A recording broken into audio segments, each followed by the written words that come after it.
And welcome back to the show. आप देख रहे हैं प्रोग्राम आपकी बात। जिन्ना टर्मिनल कराची से थोड़ी सी साउंड की हिंड्रेंस थी। ऐसा महसूस होता है कि शायद आवाज़ को या तो रोका जा रहा था या खुद ब खुद रुक रही थी। मगर बात यह हुई कि वो जहाज़ एयर ब्लू का क्रैश हो गया और एयर ब्लू की इंतज़ामिया ने सिर्फ एक सेंटेंस कह के कि ये हमारे पायलट की गलती थी, तमाम पूरे पाकिस्तान को, हमारी अथॉरिटीज़ को, डायरेक्टरेट ऑफ सिविल एविएशन को, इंटरनेशनल सिविल एविएशन अथॉरिटी को खामोश कर दिया और किसी शख्स को ये नहीं बताया कि पायलट ने आखिर गलती क्या की थी। क्या ये उस आवाम का हक नहीं है कि जो आपको रेवेन्यू कमा के देती है कि उसको मालूम हो कि आपके पायलट ने क्या गलती की, आपके जहाज़ में क्या खराबी थी? खैर, बात निकलेगी तो फिर दूर तलक जाएगी। जवाब आना चाहिए, अवाम को हकायक पता चलने चाहिए कि वजूहात क्या थी। अब बात करते हैं 20 अप्रैल को जो हादसा हुआ। 737-200 सीरीज का ये जहाज 20-25 साल पुराना, पता नहीं उसके कौन कौन से चेक्स हुए थे या नहीं हुए थे। हर जगह बैनर्स लगे हुए हैं, मिठाइयाँ बट रही हैं कि टेक ऑफ हो गया। इंतजार किया जा रहा है इस्लामाबाद एयरपोर्ट पे कि मेडन फ्लाइट लैंड करने वाली है इस्लामाबाद में भोजा एयर की। वो फ्लाइट वहाँ पे लैंड नहीं कर पाती। मौसम इंतहाई ख़राब था। सीबी क्लाउड्स थे 2500 फीट की बुलंदी के ऊपर। सीबी क्लाउड्स, क्यूलोनिम्बस क्लाउड्स वो होते हैं कि जो बिजली पैदा करते हैं शदीद किस्म की, जो बारिश देते हैं इंतहाई दर्जे की, और जो एयर पॉकेट्स बनाते हैं शदीद किस्म के, जिसमें किसी भी किस्म का हादसा हो सकता है।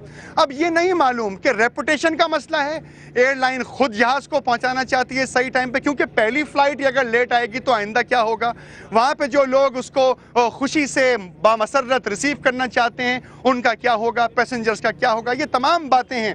लेकिन किसने इजाज़त दी, किसने कहा, किसने तमाम बातें बताई? वेदर रिपोर्ट पहुंच चुकी है। हमने कोशिश की, ज़राए से बात की, सिविल एविएशन अथॉरिटी में हमने बात करने की कोशिश की तो हमें पता चला कि आजकल कंट्रोल टावर सिर्फ और सिर्फ इतना बताता है कप्तान साहब को, जो कि इंतहाई इज्जतमाब होते हैं, क्योंकि वो ये समझते हैं कि पूरी दुनिया का बोझ उन्होंने अपने कंधों पर उठाया हुआ है, जबकि शायद ऐसा नहीं होता। दिमाग आसमान पे पहुंचा देते हैं, क्योंकि फ्लाइट आसमान पे लेके जा रहे होते हैं। उनसे कहा जाता है कि देखिए आगे वेदर ख़राब है, अब आपकी मर्जी है, आप उस वेदर में जाना चाहते हैं तो ये आपका डिस्क्रिशन है, नहीं जाना चाहते तो आपका डिस्क्रिशन है। यानी कि मालूम यह हुआ कि कानून तो मौजूद है लेकिन कानून पे शायद अमल दरामद कराने वाला कोई नहीं है।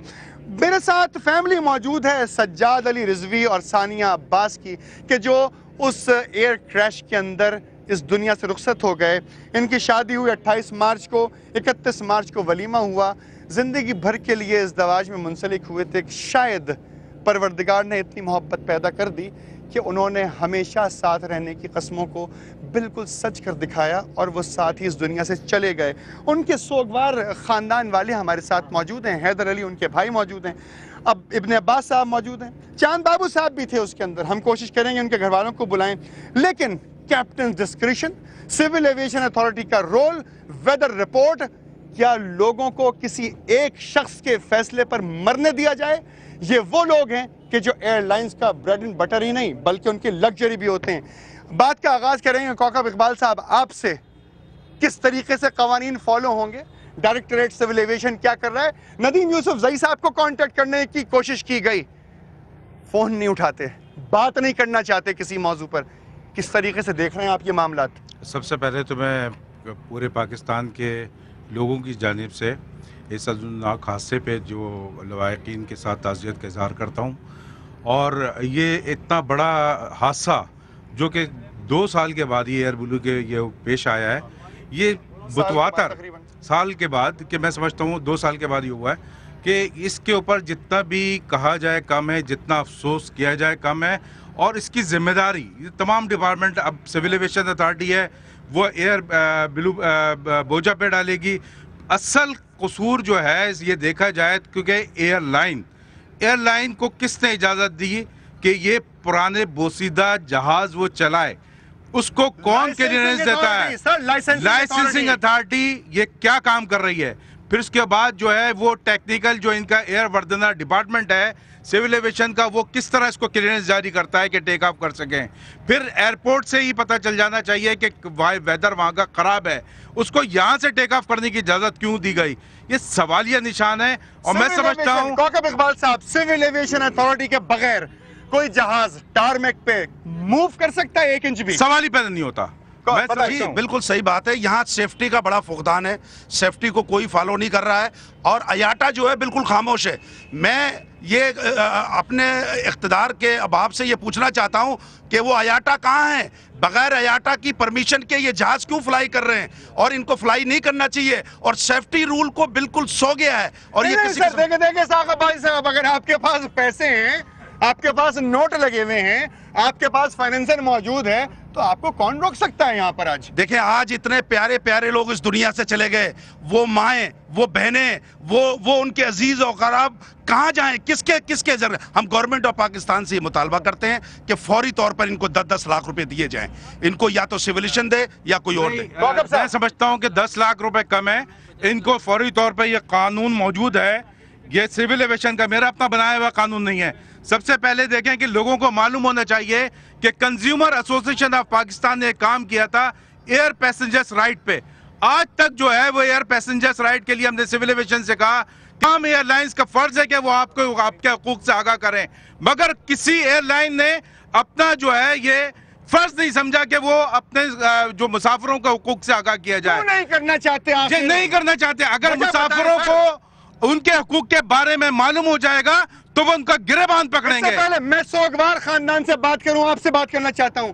अगर आपको यह मालूम हो जाए कि जहाज इस लायक नहीं है कि टेक ऑफ किया जाए, जो कॉकपिट में बैठा हुआ इंसान है, जिसको कभी लोग कहते हैं कि शराब के नशे में, कभी लोग कहते हैं कि प्रॉब्लम में, कभी लोग कहते हैं कि ओवरवर्क्ड है, वो इस लायक नहीं है कि फैसला कर सके 300 आदमियों की जान का और बिलियंस ऑफ डॉलर की मशीनरी का। आप उस जहाज में या उस एयरलाइन पर सफर करेंगे? नहीं, बिल्कुल कोई किसी को नहीं करना चाहिए और ऐसे पायलट को जो है मतलब पायलट बनाना ही नहीं चाहिए। पायलट नहीं बनाना चाहिए। सफर करेंगे ऐसे जहाज पर?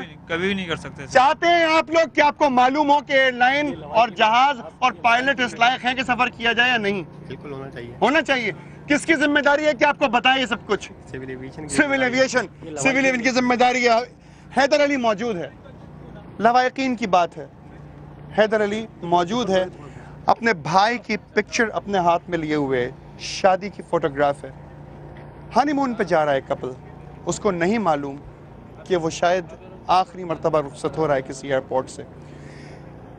इस तकलीफ दे बात पे जितने भी आंसू बहाए जाएं वो बहुत कम हैं, मगर जिन लोगों के पास, जिन अथॉरिटीज़ के पास इस हर सवाल का जवाब मौजूद है, वो बिल्कुल खामोश है, किसी से बात नहीं करना चाहते। बोझा एयरलाइन ने तो अपने दफ्तर को भी सील कर दिया है, उनके किसी भी एम्प्लॉय का नंबर नहीं मिल रहा है, उनके किसी डायरेक्टर से बात नहीं हो सकती। आखिर कहाँ खो गए? क्या हमारे पाकिस्तान के अंदर अथॉरिटीज़ और एजेंसीज इतनी पावरफुल नहीं रही कि इतने ज़्यादा लोगों के मर्डर के इल्ज़ाम में लोगों को गिरफ्तार किया जाए? लवायकीन से बात करते हैं। हैदर अली मौजूद है। हैदर, घर में क्या सूरत हाल है? अब घर में बहुत ख़राब सूरत हाल है। जिस दिन से बॉडी हम लोग यहाँ से लेके गए उस दिन से अम्मी खामोश होने का नाम ले रही हैं। अम्मी रोज जा रही हैं, ऊपर जा रही हैं, भाई का कमरा देख के आ रही हैं, फिर नीचे आ रही हैं, रोज जा रही हैं, बहुत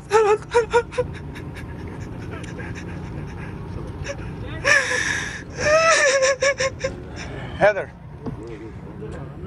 यंग हो, सोग है, तकलीफ है।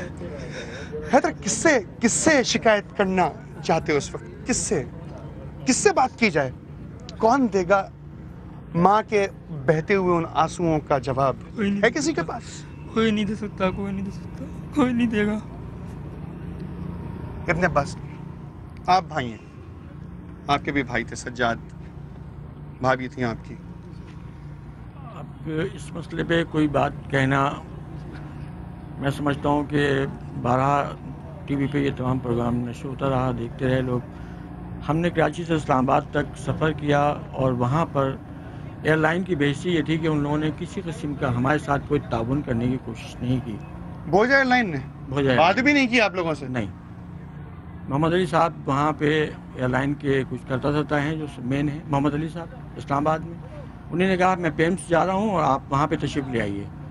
और जब हम पेम्स पहुँचे तो वहाँ पे वो हमसे मुलाकात उन्होंने नहीं करी, जबकि PIA ने हमें यहाँ से टिकट भी प्रोवाइड किया और हमारे साथ उन्होंने बहुत ताउन किया। वहाँ से डेड बॉडीज़ को कलेक्ट करवाया और हमारी डेड बॉडीज़ को उन्होंने खुद कलेक्ट करवाने के बाद जहाज़ पर चढ़वाया और हमें बोर्डिंग करा के जहाज़ पर। इब्न साहब, आपकी बात यहाँ कट रही है। हमारे साथ इस्लामाबाद से एक कॉलर मौजूद हैं। अस्सलाम वालेकुम, कौन बात कर रहे हैं, कहाँ से? इस्लामाबाद से। यस, कहाँ से कौन बात कर रही हैं आप? हेलो, अस्सलाम वालेकुम। जी वालेकुम सलाम। मैं मिसेस राहिल बात कर रही हूँ। जी, फरमाइए। मुश्किल साहब के प्रोग्राम में कॉल मिली है। भाई, जब से ये बोझा का इंदौनास जी, वाकया हुआ है, दिल खून के आंसू रोता है। क्या अवाम अब जहाज का सफर ही करना छोड़ दे? कोई है जो ये बता सके कि ये नाकारा जहाजों को उड़ने का ऑर्डर कौन देता है और कहाँ से दिया जाता है? जब ये जहाज इस काबिल ही नहीं है तो इनको कैसे उड़ाने का ऑर्डर मिलता है? वो इदारे कहाँ लेकिन हैं, वो आप अफसर कहाँ बात हैं कर रही जिनसे हैं हम पूछे, सवाल करें कि ये कैसे हुआ? कोई है जो जवाब दे? क्योंकि मुल्क के सदर और वजीर आजम के दिल तो मुर्दा हो चुके हैं। हेलो, सवाल आपका हम तक मौसूल हुआ, आपका बहुत शुक्रिया, thank you very much for calling in the programme. है आपके पास कोई जवाब है कौकब साहब इस सवाल का? ये मुल्क और कौम की एक बहन है जिसने सवाल किया है कि फ्लाई करना छोड़ने लोग, सदर वजीर आजम कहाँ हैं, कौन बताएगा हकीकतें? देखिए, मैं समझता हूँ कि ये हुकूमत की जिम्मेदारी है, वफाकी हुकूमत की जिम्मेदारी है कि वो इस सवाल का जवाब आवाम को दे। और ये तमाम, सबसे पहले मैं मुतालबा करता हूँ आपके प्रोग्राम के तवस्सुत से कि ये निजी एयरलाइनें जिनके पास ये बोसीदा एयरक्राफ्ट मौजूद हैं, इनका ऑपरेशन फौरी तरह, अभी भी ऑपरेशन जारी है बोझा एयर का, क्यों नहीं बंद कर दिया गया? ऑपरेशन बंद करना चाहिए। जी। हाथ उठा के बताएगा करना चाहिए तो बताएं। और फारूक बोझा के ऊपर कत्ल का मुकदमा दर्ज होना चाहिए कि उसने जो है एक ऐसी, यानी ये बता रहे हैं कि उन्होंने जो है हमदर्दी का भी इजहार नहीं किया। ये मैं समझता हूं कि डीजी सिविल एविएशन ने और हुकूमत सदर पाकिस्तान ने और अपना प्राइम मिनिस्टर के उसके हुक्म के मुताबिक ये इन लोगों को पीआईए से वहां पे भेजा, नहीं तो ये ऐसा वो अलमिया होता कि ये लोग भी की जाएगी। इस पे ये है कि पीआईए ने ताउन किया, पीआईए ने पानी, यहाँ पानी नहीं था। कंज्यूमर एसोसिएशन में वाइस चेयरमैन होने के सिलसिले से यहाँ जब पहुंचा हूँ, पानी नहीं था। मेरे चेयरमैन ने कहा पानी भिजवाओ, हम क्रेट पानी के भर के लिए आपके समा के लोगों का पानी नहीं बना सकती जो एयरलाइन उस पर ट्रेवल कर रहे हैं। आपके चांद बाबू साहब मौजूद थे जहाज पर, आप उनके घर वाले हैं, क्या सूरत हाल है? घर पे सब परेशान हैं। हमें तो पहले यकीन ही नहीं था कि ऐसा होगा, मगर अल्लाह की मर्जी के आगे कोई कुछ नहीं कर सकता। हम शिकायत अपनी हाई अथॉरिटी से करेंगे कि हमारे साथ ये हुआ है तो अगली बार ये दूसरों के साथ ना। किसी के साथ भी हो सकता है, किसी के साथ भी हो सकता है। ये तमाम लवायकीन आपके सामने मौजूद थे। कौकब इकबाल साहब मौजूद हैं, इसाक अब्बासी साहब मौजूद हैं। कॉल्स ली गई, लोग ये कह रहे हैं कि क्या हम ट्रेवल करना छोड़ दें? क्या हमारे सदर ममलिकत, क्या प्राइम मिनिस्टर साहब, क्या हमारे डिफेंस सेक्रेटरी, क्या हमारे डिफेंस मिनिस्टर, क्या हमारी सिविल एविएशन अथॉरिटी किसी को कोई जवाब नहीं देगी? क्या हादसा होने के बाद ये नहीं बताया जाएगा उन लोगों को कि जिनसे पैसे कमाकर आप अपने जहाज़ों को हवा में उड़ाते हैं और उसके बाद आप कहते हैं कि आज मालिक जाएंगे तो अल्फा 1 सीट्स जो है उनके लिए खाली रखी जाएं, आज फर्स्ट क्लास में कोई नहीं बैठेगा क्योंकि वो साहब जा रहे हैं जिनकी एयरलाइन है या जिनके शेयर्स हैं। इन बातों को जरा मद्देनजर रखिए। इस सिलसिले में एक प्रोग्राम इंशाल्लाह और पेश किया जाएगा जिसमें और हकायक आपके सामने लाए जाएंगे। फिलहाल हम सोगवार खानदानों से इंतहाई ताज़ियत करते हैं। प्रोग्राम आपकी बात की जानिब से, प्रोग्रामिंग डिपार्टमेंट की जानिब से और समा टेलीविजन के हर उस शख्स की जानिब से कि जो इस वक्त यहाँ पर मौजूद है या दफातर में मौजूद है। हमें इजाज़त दीजिए इस दुआ के साथ कि देखिए, आइंदा उड़ने वाली परवाज़ों का ख्याल रखिए। ये लोग जो परवाज़ों में शहीद हो जाते हैं, क्रैश के अंदर चले जाते हैं, ये भी किसी के माँ बाप, भाई बहन और शौहर होते हैं। शायद कोई हमारा इंतज़ामी उमूर को देखने वाला शख्स भी किसी दिन इस तरह के हादसे का शिकार हो सकता है। अल्लाह हाफ़िज़।